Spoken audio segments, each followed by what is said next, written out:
Thank you for joining me. Today I am making a fruit-filled cookie and I can't wait. The cookie is crunchy and delicious and the filling in the middle is fruity and yummy. So let's get started. Okay, let's get started on our amazing cookies. I have started by preheating the oven to 175 degrees Celsius or 350 Fahrenheit. I've soaked the dates in hot water for 10 minutes. Okay, I had to get a little boiling water. We take 2 tablespoons of water and we add it with our baking soda. We combine that and that helps soften the dates, and that will go perfect with our crunchy oats, our oat bran, our shredded coconut, our flax seeds, and our nuts. Just wonderful.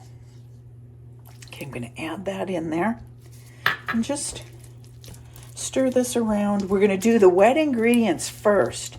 So that is how this will go. Okay, we take a 1/4 cup of butter. Now I'm not a huge fan of butter, but in a cookie where I'm going to be eating 1 cookie per week probably, I'm going to put in butter because I'm going to enjoy that cookie with a cup of coffee or something. But for the most part, I use olive oil, but I wanted to use it because it does call for it, and olive oil makes a softer cookie where butter makes a crunchier cookie. So if you ever use oil in a cookie, just know it's going to come out soft. Okay, stir that. And then 2 tablespoons of unsweetened applesauce. And I buy this. It is such a nice ingredient that helps move along baked goods, helps give a little bit of moisture when you need it, but also is low sugar because it's unsweetened, and it just makes a nice touch in there. Everything's delicious. And you know, I make my own vanilla, so I have 1 tablespoon of vanilla. And the reason it looks that way is because I put the beans in some vodka or some tequila, whatever alcohol. I just get a jug of something and I put it in there and I let the beans, like 25 beans, sit. Then I puree it into a paste. And so it can be a liquid on top. Then I take the liquid off and then the bottom is sort of pasty, but I adore it. Okay, those are my wet ingredients. I'm going to show you the dry now. These are so hearty and delicious and so simple. Okay, so now I'm just going to put together the dry ingredients. And the dry ingredients are just 1 cup of rolled oats. I always buy organic because they do use a lot of pesticides on oats. So I want you to make sure that you are looking for organic. They use pesticides while it's in the ground, and then they use pesticides to dry it. Neither of those I'm a fan of. Then we use 1/4 cup of oat bran or wheat bran. I just happen to have oat bran. And it calls for 1/2 cup of coconut, and I don't have it shredded, so I have it unsweetened chips. So I'm just going to put those in my spice grinder or my coffee grinder, and I'm going to make my own, which is what you do if you don't have ground nuts, almond flour. Just make ground almonds and you've got almond flour.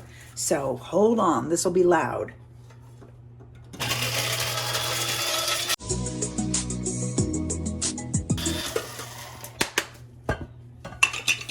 That came out. Put that into your dry ingredients.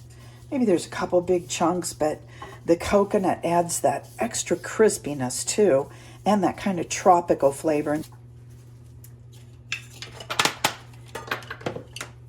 And so we have that in there. Now we are also doing a strawberry cookie. So the coconut goes so well with the strawberry. We just dump that in there. And I just use my hands since I have my pink paws on. Now it doesn't call for flax, but I always add a little flax. You know, I'm just always about adding a little bit of nutrition when I can. It does ask for a pinch of salt. I didn't forget the nuts. I'm just doing them last. And the same thing goes with the almonds. Now inside the cookie, we're doing cashew cream, with our dried fruit, and that will be delicious. But for right now, we use our almonds in here.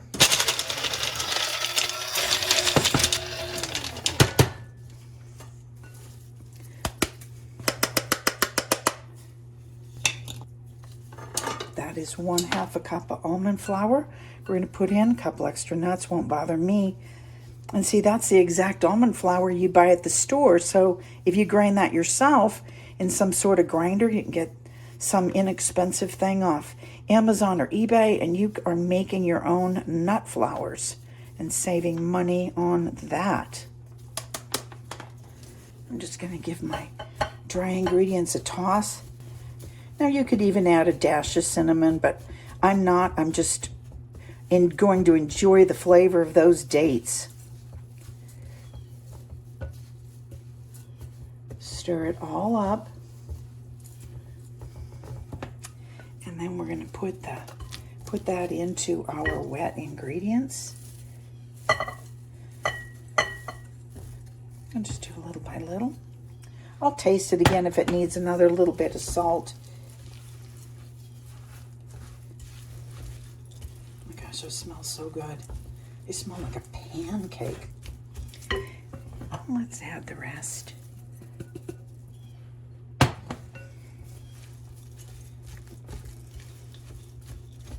You're making a cookie and you're adding something a little too dry, then you add just a drop more moisture. You soft toe it so you don't get it, too loose. I've got a baking sheet lined with parchment paper.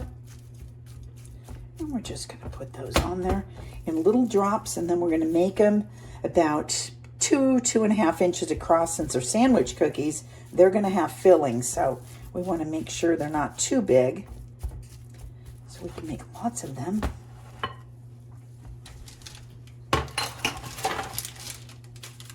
Okay. Pack it together.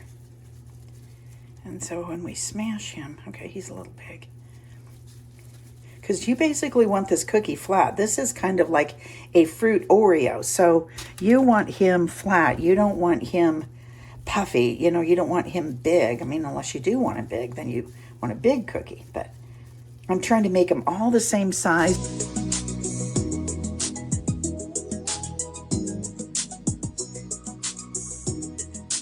If they're light on sea salt, sometimes I don't even mind putting just a little round across the top. The salt is perfect. These are gorgeous. They usually go in the oven for 15 to 20 minutes. I start checking them at the 15 mark in case my oven is acting hot. So here we go. See you in a minute. Cookies came out perfect, and I'm going to frost them in just a minute here. So now we're at the fun part, which is making the filling. And the filling is so easy. It's a combination of any nut butter. And since I don't have nut butter, I'm going to use my raw and unsalted cashews, a little bit of vanilla, couple tablespoons of coconut oil or butter. And I kind of melted down a combination of the two. And a couple of dates. I start with one and I see how much I need. This is a very forgiving recipe. And I love natural sugars. I don't eat anything refined. And so this recipe calls for dehydrated fruit. And so I chose the strawberry. And what we do is we put that in the spice mill and we grind it. And it comes into a powder, and that is 100% dehydrated fruit. And that turns in, that is like your flavor. And with the addition of the dates and the nut butter and a little bit of vanilla and a little butter, you have a beautiful filling. I don't know if you've ever seen these, but I used to eat these as a kid as snacks, and they're just beautiful. You could even put some of those inside of your cookie for a little extra crunch. So I put a couple of my dates into warm water, and you could use the medjool or the Deglette Noir, and I had the Deglette Noir handy, so that's what I've used. I'm going to start with about 4 of those in my bowl, and then 3 tablespoons of cashews, and 2 tablespoons of the strawberry powder. And I feel like it's strawberry. I'm going to put all of that in there since it's already ground. And our oil. And I'm going to put this in the blender. I'm going to have to step away for a second. But I'm going to put this all in the blender, my little blender here. And we are going to make our spread. See that in there? I'm just going to give that a whirl. So if you don't have a blender, if you have a bullet or anything, or if you have a small kind of handheld immersion blender, you could use that as well. So this is what I'm using, and I will be, oh, I forgot my vanilla and my pinch of sea salt. You know, I make my own vanilla, so it sort of has vanilla sediment in it. I'm going to put just a little of that in there. If it's too thin, I will add some more nuts. And if it's too thick, I will add a little bit more vanilla or a little bit more butter. Okay, I'll be right back. There is our nut spread. I'm going to just scrape that into a small bowl. I tasted it. It's delicious. And now the fun part. This came out delicious, you guys. I put just a pinch of salt in it. You could put another pinch. It brings out the fruit. It is beautiful. And this is natural. You know, if you're going to buy something that's all artificially colored and artificially da-da-da, it's going to look different. Natural foods look really different. Natural cookies look different. These are beautiful, better than anything you'll ever get into a box. I promise you that. But the natural foods have a little bit of a different color. I love it, but some people are really stuck on packaged things. So what we're going to do is put just a little bit of this between each one. And we're going to make a little bit of a sandwich cookie. Now this is why the importance of making smaller cookies, because I made these a little big. I got greedy and I made them big, but look at that. But then I'll only probably eat half of it too. This fruit spread is delicious. And like I said, you could use any nut butter that you have. But the important thing is to try and find some dehydrated fruit. And I'm going to do those mangoes too. Those are beautiful. I had those dried the other day. I ate the whole bag. It was like 120 calories and it was so good. Okay. There are my cookies. Beautiful.